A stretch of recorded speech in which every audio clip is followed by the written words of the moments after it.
السلام علیکم ناظرین، جہاں زیب عباسی ایک نئے پروگرام کے ساتھ حاضر ہے۔ آئندہ عدالتی ہفتہ کیسا رہے گا اور اس میں کون کون سے اہم کیس ہیں جو سماعت کے لیے مقرر ہوں گے، اور وہ کیسز جن کے پاکستان کے سیاسی تاریخ کے اوپر بہت گہرے اثرات مرتب ہو سکتے ہیں، ان کیسز کے اوپر بات کریں گے۔ ڈیٹیل پر بات کرنے سے پہلے ریکویسٹ یہی ہے کہ ہمارا چینل آپ ضرور سبسکرائب کریں۔ ایک تو سوموار والے دن اسلام آباد ہائی کورٹ میں سائفر کیس کے اوپر سماعت ہونے جا رہی ہے، اور مرکزی اپیلیں ہیں عمران خان کی سائفر کیس میں سزا کے خلاف۔ سائفر کا تھوڑا سا بیک گراؤنڈ آپ سے ڈسکس کرتے ہیں۔ عمران خان نے ایگزیکٹلی اس وقت ایک پبلک گیدرنگ میں ایک کاغذ لہرایا جس وقت ان کے خلاف بطور وزیر اعظم عدم اعتماد کی تحریک اس وقت پارلیمنٹ میں پیش ہو چکی تھی، اور عمران خان نے کہا یہ جاتا ہے کہ اس عدم اعتماد کی تحریک سے بچنے کے لیے انہوں نے سائفر کو پولیٹیکل مقاصد کے لیے استعمال کیا، اور پھر اس کے بعد کیس چلا، اور پھر ٹرائل کورٹ نے ان کو سزا دی۔ اس کیس کے حوالے سے بہت ساری چیزیں جو ہیں وہ کہی جا رہی ہیں، جیسا کہ پروسیکیوشن کا یہ کیس بھی ہے کہ اس کیس کی وجہ سے پاکستان کا جو دشمن ممالک ہیں ان کو فائدہ ہوا، اور پاکستان کے جو دوست ممالک ہیں ان سے پاکستان کے تعلقات جو ہیں وہ خراب ہوئے۔ ضمانت کے کیس میں سپریم کورٹ کا ایک 3 رکنی بینچ یہ کہہ چکا ہے کہ یہ نہیں بتایا گیا یا ریکارڈ پر یہ چیز نہیں ہے کہ کون سے ملک دشمن یا دشمن ملک ہیں جن کو اس معاملے سے، اس سائفر کی وجہ سے فائدہ ہوا، اور کون سے دوست ممالک ہیں جن کو نقصان ہوا۔ حالانکہ سپریم کورٹ کے پاس ضمانت کا کیس تھا، تو بہرحال انہوں نے اس کے اوپر یہ آبزرویشن دی، اور پھر ساتھ یہ بھی کہا جی کہ ہماری یہ آبزرویشن جو ہے وہ مین کیس کو متاثر نہیں کرے گی۔ تو اب اس معاملے کے اوپر اسلام آباد ہائی کورٹ سماعت کرنے جا رہی ہے۔ ممکنہ طور کے اوپر اگلے ہفتے ہی یہ کیس ڈیسائیڈ ہو سکتا ہے۔ کہا یہ جا رہا ہے کہ کافی حد تک اس کیس کے اوپر آرگیومنٹس مکمل ہو چکے ہیں۔ دوسرا جو آئندہ عدالتی ہفتے کا اہم اور بڑا کیس ہوگا وہ ہوگا فیصل وافڈا کے خلاف توہین عدالت کا کیس۔ جی ہاں، فیصل وافڈا نے جو سینیٹر ہیں، یہ وہی سینیٹر ہیں جو پہلے ڈیول نیشنلٹی کے ایشو کی وجہ سے ڈسکوالیفائی ہوئے، پھر انہوں نے اپنی دودی شریعت ترک کی، اور پھر سابق چیف جسٹس عمرتا بندیال کی سربراہی میں ایک بینچ نے ان کی نااہلی ختم کی، اور پھر یوں وہ دوبارہ سینٹ الیکشن پروسیس میں آئے، اور پھر اس کے بعد اب وہ سینیٹر ہیں۔ انہوں نے عدلیہ کے حوالے سے کچھ باتیں کہیں، تو اس کے اوپر سپریم کورٹ نے کنٹیمپٹ آف کورٹ کی پروسیڈنگ چلانے کے لیے اسکر نوٹس لے رکھا ہے۔ ابتدائی سماعت میں فیصل وافڈا کو ذاتی حیثیت میں سپریم کورٹ نے پیش ہونے کا حکم دیا ہے، اور ساتھ یہ بھی کہا ہے کہ وہ پیش ہو کر وضاحت کریں کہ ان کے خلاف توہین عدالت کی کارروائی کیوں نہ چلائی جائے۔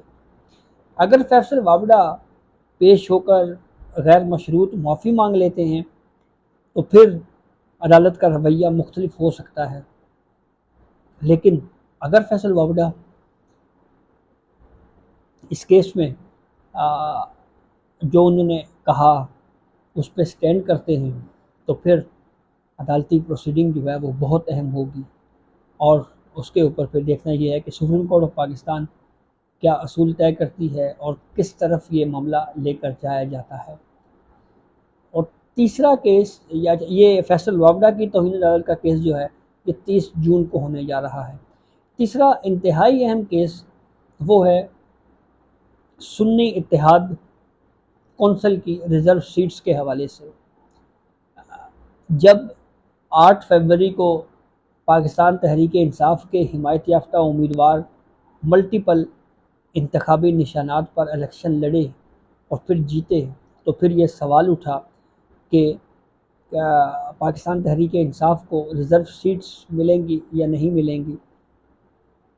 اس ریزرو سیٹس کے حصول کے لیے پاکستان تحریک انصاف نے یہ فیصلہ کیا کہ وہ سنی اتحاد کونسل میں ضم ہونے جا رہی ہے۔ ضم ہوئے تو اس وقت بھی یہ بات کی جاتی رہی کہ جس پولیٹیکل پارٹی میں پاکستان تحریک انصاف کے ممبران جا رہے ہیں اس پولیٹیکل پارٹی کے اپنے سربراہ پارٹی ٹکٹ کے اوپر الیکشن نہیں لڑا انہوں نے، تو ایسی صورتحال میں ان کو ریزرو سیٹس کیسے مل سکتی ہیں؟ یہ خدشات جو میڈیا کے اوپر بیان کیے جاتے رہے وہ درست ثابت ہوئے۔ الیکشن کمیشن نے یہ کہا کہ ریزرو سیٹس نہیں دی جا سکتی، پشاور ہائی کورٹ سے رجوع کیا سنی اتحاد کونسل نے، پشاور ہائی کورٹ نے بھی یہی ویو دیا۔ پھر اس کے بعد یہ معاملہ آ گیا سپریم کورٹ آف پاکستان میں۔ پہلی سماعت پہ جسٹس منصور علی شاہ کی سربراہی میں 3 رکنی بینچ نے سنی اتحاد کونسل کی جو درخواست ہے اس کو ابتدائی سماعت کے لیے منظور کیا، اور پھر اس کے بعد جو high court Peshawar high court کا فیصلہ تھا اس کو سسپینڈ کر دیا گیا، اور پھر اس کے علاوہ یہ بھی کہا گیا کہ جو مستقبل میں کوئی بھی قانون سازی ہے، یہ جو ممبران ہیں جو ریزرو سیٹس دیگر پولیٹیکل پارٹیز کو جو بانٹی گئی ہیں وہ رائٹ ٹو ووٹ یا حق رائے دہی کا استعمال نہیں کر سکتے کسی بھی قانون سازی کے عمل میں۔ لیکن ماضی میں جو کچھ ہوا، جیسے سینٹ کے الیکشنز ہوئے، صدر کے الیکشن ہوئے، اس کو سپریم کورٹ آف پاکستان نے تحفظ فراہم کیا اور یہ کہا کہ ہمارے یہ جو آرڈر ہے اس کا اطلاق جو ماضی میں ہو چکا اس سے نہیں ہوگا بلکہ آگے سے ہوگا۔ تو پھر اسی عدالتی فیصلے کی روشنی میں الیکشن کمیشن نے ایک نوٹیفیکیشن جاری کیا جس میں ان ممبران کی جو ممبرشپ ہے اس کو عارضی طور کے اوپر معطل کر دیا گیا کہ سپریم کورٹ آف پاکستان جو ہے وہ اس معاملے کے اوپر فیصلہ کرے۔ اب